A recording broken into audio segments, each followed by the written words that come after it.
Gomez and Morticia Addams were tired of admitting their daughter to one school after the other, as she kept on getting expelled from each one of them. Finally, they came to the conclusion that Nevermore Academy was the only place that could handle their notoriously morbid daughter. Nevermore Academy was situated in Jericho County, and the Addams were hopeful that Wednesday would make some friends there, as the school was a home for all the outcasts like her. But even in such a school, Wednesday was able to weird her colleagues out. Wednesday had all the pieces of the jigsaw in front of her, but somehow she was not able to put them all in its place. People were getting killed in Jericho, and there were rumors about a beast roaming free in the woods. Wednesday was still trying to escape Nevermore, and Tyler, Sheriff Galpin's son, was willing to drive her to the station. Thing, ironically, the most expressive and sentimental creature among all those humans, reached Tyler's place and asked him to video call Wednesday. The Harvest Festival was around the corner, and attendance for Nevermore students was mandatory. Wednesday wanted to use the occasion as a cover and planned her escape mission. Sheriff Donovan Galpin didn't like his son indulging with the scion of the notorious Addams family. At the Harvest Festival, Wednesday bumped into Rowan Laszlo, a fellow classmate, and got a vision. Wednesday had been getting these psychic visions for quite some time now, but she hadn't told anyone about them. These visions often gave her a glimpse of the past or the future. Wednesday knew that Rowan's life was in danger. She went after him in the woods and tried to warn him of the danger.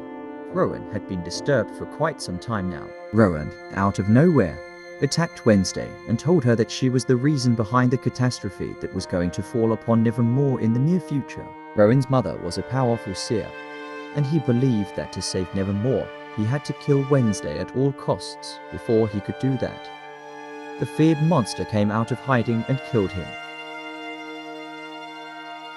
The page that Rowan had shown to Wednesday was still in her possession.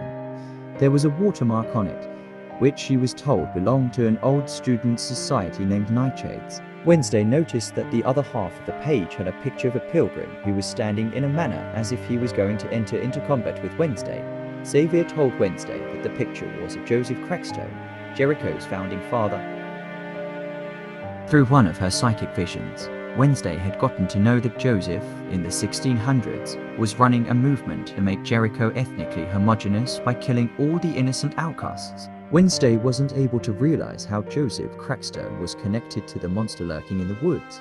She was suspicious of Xavier Thorpe, as whenever the monster was sighted, Xavier was present in the vicinity. While sharing an intimate moment with Tyler Galpin, she got a psychic vision, and she realized that she was wrong in thinking that Xavier was the Hyde monster, as it was Tyler who used to transform into the horrifying creature and kill innocent people. Wednesday had figured out that Garrett Gates' family had some role to play in the whole fiasco. She had seen the entrance to the mansion, which was owned by the Gates family, in her psychic visions. The Gates family belonged to the same bloodline as Joseph Crackstone. The Normies under Joseph Crackstone were about to kill the outcasts when Goody killed Joseph Crackstone. To make sure that Crackstone was never resurrected in the future by the use of dark magic, she cursed his soul too. Goody had sealed Crackstone in a sarcophagus bloodlock, and only a direct descendant could open it. Laurel Gates, aka Marilyn Thornhill, had stolen Goody's Book of Shadows and through that, had come to know of a ritual through which Crackstone could be resurrected. That is why she was asking Hyde to bring the body parts of the victim, as she needed it for the completion of the ritual. Joseph Crackstone was resurrected, and though Wednesday tried to stop him, she was no match for the vengeful spirit. Joseph Crackstone stabbed Wednesday and left for Nevermore to kill all the other outcasts. Just when Wednesday thought that her story was over, but Goody Addams came to her rescue. Goody healed Wednesday, and she realized the power of relationships that day, as if it hadn't been for her loyal friends, who stood by her side in the wake of such adversity, she wouldn't have been able to kill Joseph Crackstone and his loyal servant, Laurel Gates. It transformed into a werewolf for the first time in her life and gravely injured Tyler, aka the Hyde monster. Bianca stepped Joseph Crackstone from behind, which gave Wednesday the opportunity to get the better of him and stab his heart, as Goody had told her to do. Though the danger was averted, Wednesday realized that it was just a matter of time before another mystery came knocking at her door.